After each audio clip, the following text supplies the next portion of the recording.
tiga sosok yang ada di sana. Terjadilah pemerkosaan di sana. Semua hantu yang ada di rumah saya murka. Dan anehnya, pisau yang ada di rumah saya itu tiba-tiba jatuh ke lehernya dia. Dan mayatnya dikubur di belakang rumah lalu dicor.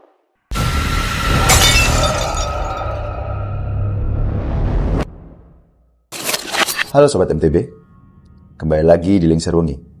Kumpulan cerita-cerita horor yang pastinya bikin Sobat MTB merinding. Pada episode kali ini, saya akan menceritakan kisah saya. Kisah ini berawal ketika saya berada di rumah. Jadi, for your information saja, rumah saya bisa dibilang angker karena keadaan rumah saya ialah rumah tua yang sudah berumur lebih dari 120 tahun. Atau bisa dibilang rumah tua lah ya. Terkenal di rumah itu oleh omong-omongan orang-orang itu ada penunggunya di sana. Ada penunggunya. Saya tidak percaya awalnya. Namun lambat laun saya tinggal di sana selama kurang lebih 3 tahun. Saya mulai percaya. Jadi terdapat 3 sosok yang ada di sana. Satu adalah Mbak Kunti. Dan kedua adalah Genderuwo. Dan ketiga adalah entah ini makhluk apa. Dengan wajah yang semuanya bisa dibilang serem. Ya pasti ya, kan hantu. Pasti serem. Yang pertama, itu dia berdiam di ruang tengah rumah saya. Jadi setiap malam, dia selalu mengganggu ayah dan ibu saya. Entah dengan gangguan-gangguan mistis, atau tidak dengan gangguan fisik. Mulai dari mungkin garuk-garuk kepala, atau garuk-garuk kaki orang, bahkan mengetuk-ketuk pintu. Bahkan dia mengeluarkan suara-suara aneh, seperti tertawa, atau tidak kadang memanggil dengan suara orang yang ada di rumah itu. Dan yang sosok kedua, itu ada di kamar belakang di rumah saya. Jadi rumah saya itu terdapat 4 kamar. 1 di depan, 2 di tengah, dan 1 lagi di bagian belakang. Sosok yang ada di belakang itu ialah Mbak Kunti. Dengan wajah yang hancur. Jadi benar-benar wajahnya itu hancur di bagian depan. Sini itu ada robekan-robekan dan sini hancur. Benar-benar hancur. Jadi benar-benar kelihatan tengkorak dan tulang di sini. Matanya merah. Rambutnya panjang sepundak ini. Dengan kostum warna yang sangat hitam. Benar-benar sosok itu berwarna hitam. Dan gangguannya, dia suka mengganggu kita. Apalagi saya, salah satu korbannya.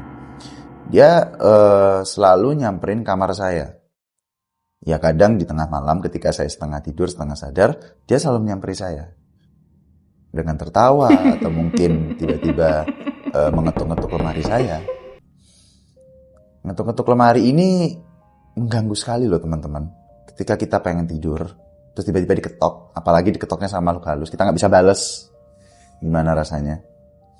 Ya kurang lebih seperti itu. Dan yang sosok ketiga, itu ada di gudang, di rumah saya. Jadi sosok itu dia tidak mengganggu. Dia hanya diam. Benar-benar diam. Dia hanya diam, tidak mengganggu apa-apa sama sekali. Ada satu cerita di mana waktu itu keadaan rumah kosong. Hanya ada saya dan adik saya. Waktu itu saya duduk di ruang tamu sambil melihat HP ya, nonton YouTube. Tiba-tiba terdengar suara ada gelas jatuh. Awalnya saya kira itu kucing saya, karena saya kebetulan punya kucing di rumah. Namun saya baru ingat kalau di rumah saya kucing itu ternyata tidur. Dia tidur ternyata di kandang. Saya baru ingat kalau saya masukin dia ke kandang. Tidak lama terdengar lagi suara barang jatuh di ruang tamu saya. Saya bingung awalnya ini apa. Tidak lama lampu berkedip-kedip. Dari situ saya mulai gemeter. Tapi saya memberanikan diri. Saya memberanikan diri untuk menuju ke ruang belakang rumah saya dan ternyata betul aja sosok itu hadir. menampakkan wajah seramnya di depan muka saya. Saya awalnya gemeter, tapi saya mencoba untuk memberanikan. Saya bertanya, "Kamu siapa?" Dia tidak bertanya dan langsung menghilang. Setelah itu, saya mulai takut. Sebenarnya ada apa di rumah ini? Akhirnya saya memanggil satu orang. Ini istilahnya orang pintar ya. Istilahnya orang pintar. Saya nyoba bertanya pada dia. Saya menceritakan keadaan rumah saya seperti apa. Dan akhirnya orang pintar ini bilang, "Sepertinya rumah kamu ini antara bekas tempat pembunuhan atau tidak memang angker sekali. Mungkin bekas kuburan atau bekas apa, tidak ada yang tahu." Setelah itu pemilik rumah yang lama itu pun mengalami kejadian yang sama. Makanya dia pindah dari rumah yang saya tempati sekarang itu karena dia mengalami gangguan mistis itu. Bahkan pernah adik saya kesurupan, tapi kesurupannya ini serem, teman-teman. Jadi saya tidak ngarang ya, ini real. Jadi ketika adik saya kesurupan, matanya dia tiba-tiba memutih ke atas gitu, dan mengeluarkan suara aneh. Dan sosok itu ternyata memasuki badan adik saya, dan dia bilang, "Aku ingin balas dendam." Hanya itu saja. Dia selalu berkata itu, "Aku ingin balas dendam, aku ingin balas dendam, aku ingin balas dendam," seperti itu. Otomatis saya mulai mengulik-ngulik informasi tentang rumah ini. Menurut informasi yang saya dapatkan dari tetangga-tetangga saya dan pemilik lama, rumah itu ternyata adalah bekas tempat pemerkosaan dan sekaligus pembunuhan di rumah itu. Jadi pernah ada kisah. Jadi ada cewek, ya. Jadi cewek dia tinggal di situ bersama orang tuanya. Kebetulan waktu itu orang tuanya pergi entah keluar kota atau pokoknya keluar lah, dia keluar rumah. Setelah itu dia membawa pacarnya ke rumah. Karena kebetulan rumah kosong, dia membawa pacarnya ke rumah. Awalnya dia pacaran seperti biasa, ya ketawa, bercanda-bercanda. Lambat laun suasana mulai berganti. Si cowok terbawa suasana. Mulai ada hasrat ingin melampiaskan nafsunya kepada cewek. Si cewek tidak mau. Awalnya si cewek menolak, dan yang cowok memaksa. Sampai akhirnya si cowok memaksa dan terjadilah pemerkosaan di sana. Karena si cewek ini ingin melaporkan cowok ini ke orang tuanya, si cowok ketar-ketir, dia takut. Akhirnya si cewek ini dibunuh, dan mayatnya dikubur di belakang rumah lalu dicor. Sebab itulah sosok wanita ini ingin membalas dendam pada siapa yang tinggal di sana.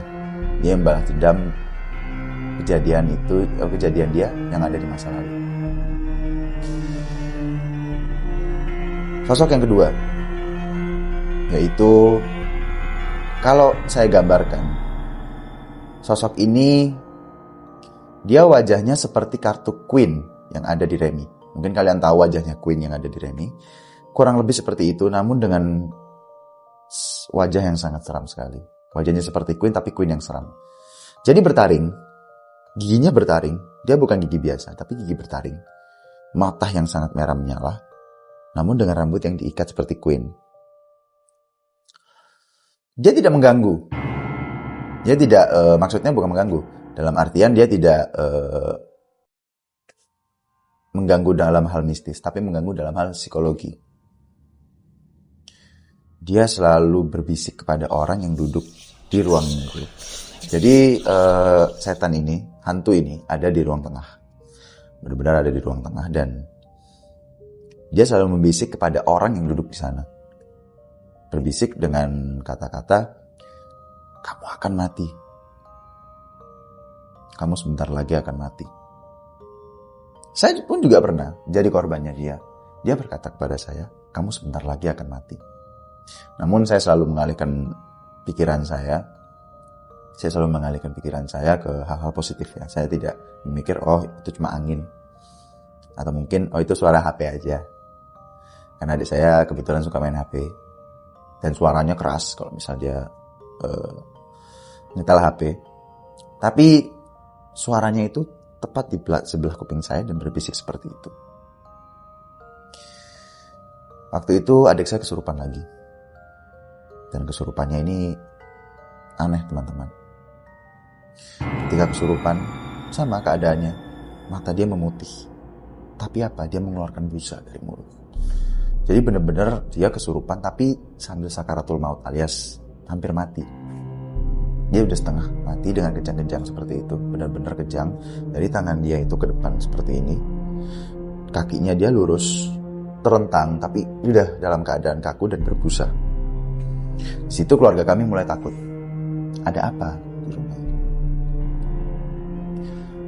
Puncak kejadian ini terjadi waktu itu di malam Kliwon ya.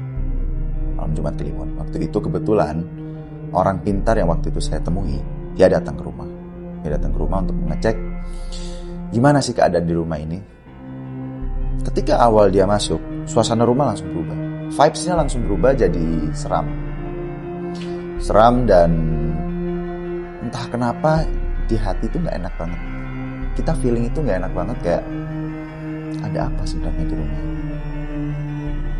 Tidak lama dapat 5 menit, rumah bergetar. Padahal yang lainnya, kami awalnya kira gempa. Tapi ketika kita keluar dari rumah itu, suasana di luar biasa aja. Jadi masuk rumah itu gemetar. Dan mulai banyak barang berjatuhan yang ada di rumah saya. Tidak lama, gelas yang ada di belakang, yang ada di dapur rumah saya, tiba-tiba jatuh, pecah. Kerusuhan mulai terjadi. Semua hantu yang ada di rumah saya murka karena kedatangan sosok orang pintar ini. Dan anehnya, 2 rumah yang ada di sebelah saya itu mengalami, orang yang tinggal di situ mengalami kesurupan. Saya bingung awalnya, kenapa kok sampai rumah sebelah? Berarti hantu ini sangat berpengaruh di tempat saya.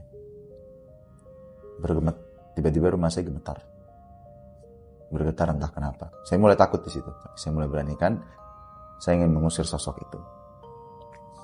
Kebetulan orang pintar ini dia membawa muridnya ke rumah dengan maksud untuk mengusir ketiga-tiganya. Jadi satu hantu dihandle sama 1 orang. Awalnya seperti itu. Namun karena 2 anak ini ilmunya mungkin kurang ya. Mereka terbunuh di sana. Terbunuh dengan aneh. Ada yang tiba-tiba dia terjatuh, lalu ada pisau menusuk ke lehernya. Kejadian itu waktu di dapur. Saya melihat sendiri dengan mata kepala saya sendiri. Jadi santri itu tiba-tiba jatuh.